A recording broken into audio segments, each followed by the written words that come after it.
আসসালামু আলাইকুম প্রিয় শিক্ষার্থী। অর্থনীতি বিভাগ অনার্স তৃতীয় বর্ষের আমাদের গুরুত্বপূর্ণ একটি অংশ হচ্ছে স্টুডেন্ট টেস্ট বা টি টেস্ট। টি টেস্টের সমাধানের জন্য আমরা পরীক্ষামূলক যাচাই বা কল্পনা যাচাই, পরিসংখ্যানিক যাচাই আমার অধ্যায় পঞ্চম সাদেকুর রহমান কাজল স্যারের পৃষ্ঠা 549 পৃষ্ঠার উদাহরণ 2 নিউ এডিশন 25-26 যে এডিশনের বই রয়েছে সেই বইয়ের আমরা উদাহরণ 2 নম্বর এবং পৃষ্ঠা 549-এর একটি অঙ্ক দেওয়া আছে। আমাদের একটি নিবেশনের তথ্য দেওয়া আছে 15 এবং তার গাণিতিক গড় মানে গড় দেওয়া আছে, মানে প্রতিটা তথ্যের গড় দেওয়া আছে 66.4 এবং তার পরিমিত ব্যবধান দেওয়া আছে এস বা সিগমা হিসেবে ধরতে পারি। পরিমিত ব্যবধান দেওয়া আছে 3.1।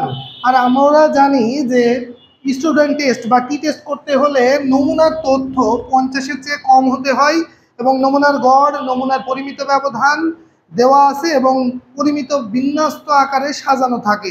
তাহলে আমরা ওইগুলো অনুযায়ী আমাদের সাজানো আছে এবং আমাদের অঙ্কটি রয়েছে কি 65 ইঞ্চির কম হতে পারে।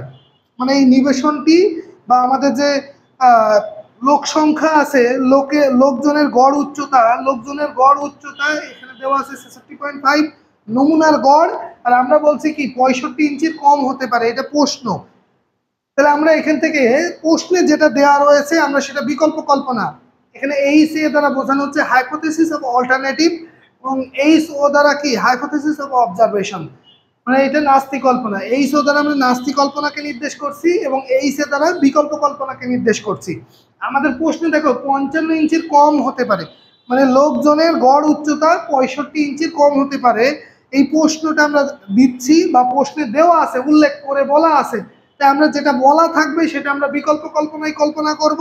আর গড়কে আমরা কি মিউ দ্বারা প্রকাশ করি এবং প্রশ্নে বলছে কি 65 ইঞ্চির কম হতে পারে, তাই 65 লেস দেন মিউ। আর আমাদের তাহলে কি নাস্তিক কল্পনা, তাহলে আমাদের বিকল্প কল্পনা নির্ধারণ হয়ে গেল। তাহলে আমরা নাস্তিক কল্পনাকে গ্রহণ করতে পারি কি 65-র সমান বা 65-র চেয়ে বেশি। তাহলে কি mu greater than or equal 65 বা মিউ সমান 65 আকারেও আমরা উল্লেখ করতে পারি। আশা করি তোমরা নাস্তিক কল্পনাটা এবং বিকল্প কল্পনা আমরা যেটা নির্দেশ করছি সেটা তোমরা বুঝতে পেরেছো। তাহলে আমাদের এখানে কি টি টেস্টের সূত্র, এখানে একটি তথ্য দেওয়া আছে তার জন্য আমাদের টি টেস্টের সূত্র হচ্ছে টি সমান সমান এক্স বার, মানে নমুনার গড় মাইনাস এটা হচ্ছে কি গড়, সাধারণ যে গড় দেওয়া আছে, মানে এটা প্রশ্নের তথ্যের যে গড় আর এটা আমরা ধরে নেওয়া যে গড় মিউ। সিগমা, এখানে সিগমা এই পরিমিত ব্যবধানের মান সিগমা বা এস একই কথা। যে বইয়ে তোমরা নুর ইসলাম স্যারের বইয়ে এস থাকতে পারে আর সিগমা দেওয়া আছে হচ্ছে কি সাদেকুর রহমান কাজল স্যারের বই, একই কথা। সিগমা বা এস দ্বারা একই নির্দেশ করছে আর রুট ওভার এন দ্বারা কি আমরা নমুনার তথ্যের মানটাকে কি বর্গমূল করে নিচ্ছি। তাহলে এখানে এক্স বারের মান আমাদের এই যে প্রশ্নে যে প্রদত্ত গড় দেওয়া আছে সেটাকে এক্স বার নমুনার গড়, আর আমাদের এখান থেকে কি প্রশ্নে যেটা দেওয়া আছে সেই অনুযায়ী ধরে নেওয়া গড়ের মান মিউ। আর এখানে সিগমার মান 3.1 আর রুট 15-এর মান আমরা কি বের করে নিয়েছি 3.87 আর হচ্ছে কি 3.1। এই অনুযায়ী আমরা সমাধান করে নিচ্ছি। দেখো 3.1কে 3.87 দ্বারা ভাগ করলে 0.80 হচ্ছে, 1.5 এই দুইটার ব্যবধান করলে 1.5 1.4, 1.4কে 0.8 দ্বারা ভাগ করলে 1.75। তাহলে আমরা এটা পাচ্ছি কি ক্যালকুলেটিভ মান মানে নির্ণীত মান 1.75 এবং হাইপোথেসিস মান মানে বিকল্প কল্পনাটি আমাদের টি এর নির্ণীত মান কি সূত্রের সাহায্যে যেটা পাচ্ছি এটাকে বলা হয় ক্যালকুলেটিভ মান বা নির্ণীত মান বা সমাধানকৃত মান। এবং আমাদের পরবর্তী ধাপ হচ্ছে কি আমরা হাইপোথেসিস যে মান রয়েছে সেই হাইপোথেসিস মানটাকে প্রমাণ করার জন্য আমাদের প্রয়োজন হচ্ছে কি এইচ এ বা বিকল্প কল্পনাটি মিউ লেস দ্যান 1। তাহলে এই লেস দ্যান আমরা দেখো গ্রেটার দ্যান বা লেস দ্যান এটা যে কোনো একদিকে মুখ থাকছে এবং যদি আমাদের প্রশ্নে গ্রেটার দ্যান থাকতো তাহলে প্লাস চিহ্ন নির্দেশ করে আর লেস দ্যান দ্বারা কি মাইনাস চিহ্নকে নির্দেশ করে। তাহলে দেখো বিকল্প কল্পনার মানটা আমরা দেখো যে কোনো একমুখী হয়ে আছে। তাহলে এটা হচ্ছে কি পরীক্ষাটি একদিক বিশিষ্ট এবং সেটা কি একদিক বিশিষ্ট এবং বাম দিক বিশিষ্ট, একদিক বিশিষ্ট এবং কি বাম দিক উল্লেখ করতে পারি, কারণ এটা লেস দেন দ্বারা আমাদের বাম নির্দেশ করে আর বাম মানে ঋণাত্মক মান। তাহলে গুরুত্বের স্তর আমাদের প্রশ্নে গুরুত্বের স্তর দেওয়া নেই। গুরুত্বের স্তর যদি দেওয়া থাকতো তাহলে এবং সেই গুরুত্বের স্তরটা আমরা নির্দেশ করতাম। আমাদের প্রশ্নে গুরুত্বের স্তর দেওয়া নেই, তাই আমরা কি সিগমার মানটাকে নির্দেশ করছি। সিগমার মান মানে এটা আলফার মান, মানে গুরুত্বের স্তর আলফা 5% নির্দেশ করছি। 5 মানে হচ্ছে পার্সেন্ট, মানে কি 1/100, 5 কে 5 100 দিয়ে ভাগ 5কে, 0.05। এবং আমাদের এখান থেকে কি এই গুরুত্বের মাত্রার মানটা আমরা টেবিল মান নির্ণয় করতে হলে আমাদের গুরুত্বের স্তর নির্ণয় করতে হয় এবং স্বাধীনতার মাত্রা ডিএফ এর মান নির্ণয় করতে হয়।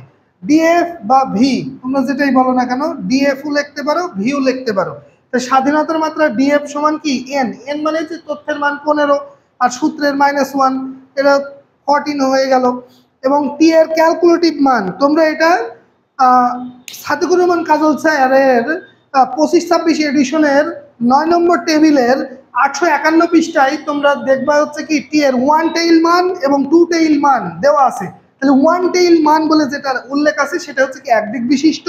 তো 1 টেইল মানের যে ঘর আছে যেখানে 0.05 আছে তার কলাম আকারে নাম্বা এবং ডিএফ এর মান 14 এর সদস্য যে এসে দেখবা 1.761 মানটা রয়েছে এবং সেটা আছে কি বাম দিক বিশিষ্ট, লেস দেন আছে বলে কি বাম দিক, তাই তার জন্য কি মাইনাস চিহ্নটা নির্দেশ করা হচ্ছে।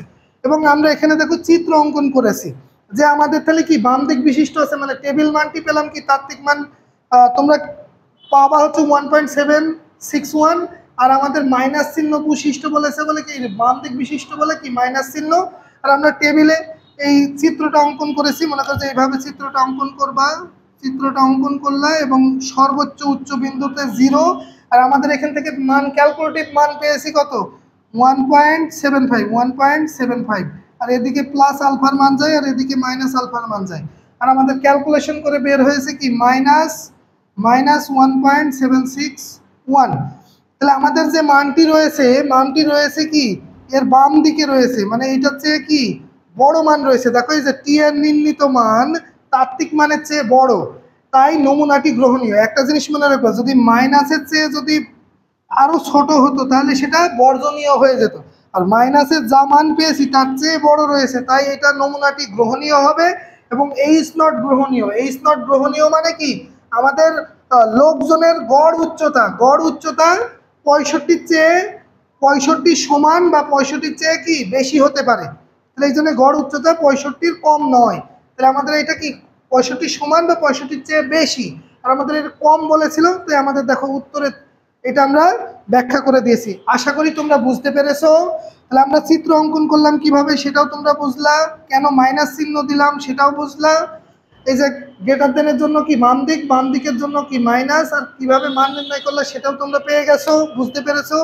যাদের পুরাতন বই আছে তারাও হচ্ছে কি বইয়ের শেষে গিয়ে দেখবা টেবিল দেওয়া আছে, সেই টেবিলের ভিতরে পেয়ে যাবা।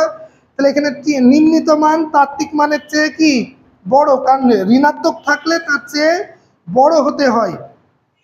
আর যদি মাইনাস চিহ্ন আরো মাইনাস ছোট উত্তর পেতাম তাহলে আমাদের সেটা গ্রহণীয় হতো না, তখন বিকল্প না গ্রহণীয় হতো। তাহলে আমরা এখান থেকে বলতে পারি গড় উচ্চতা 65 কম নয়। আশা করি তোমরা বুঝতে পেরেছো। আর যদি আমাদের ক্লাস ভালো লেগে থাকে তাহলে 01939731700 এটা কুষ্টিয়া সরকারি কলেজের সামনে তোমরা আমাদের সাথে যোগাযোগ করতে পারো। আমি মোহাম্মদ তৌফিকুল ইসলাম ও অনার্স প্রথম শ্রেণী এবং মাস্টার্স স্নাতকোত্তর প্রথম শ্রেণীতে উত্তীর্ণ হয়ে তোমাদের জন্য একটা সুন্দর প্ল্যাটফর্ম করার চেষ্টা করেছি। অফলাইন শাখা কুষ্টিয়া সরকারি কলেজের সামনে, এটা আমার মোবাইল নাম্বার 01939731700 এবং আমার ইউটিউব চ্যানেল হচ্ছে তৌফিকস ইকোনমিক টিচিং হোম। তৌফিকস বানান TOUFIQ একটা -S, তারপরে ইকোনমিক্সের এসটা হবে না, টিচিং হোম, এটা সার্চ দিবা ইউটিউব চ্যানেল, দেখবা আমাদের বিভিন্ন বর্ষের ক্লাস পেয়ে যাবা। আশা করি সকালে ভালো থেকো, সুস্থ থেকো। আসসালামু আলাইকুম।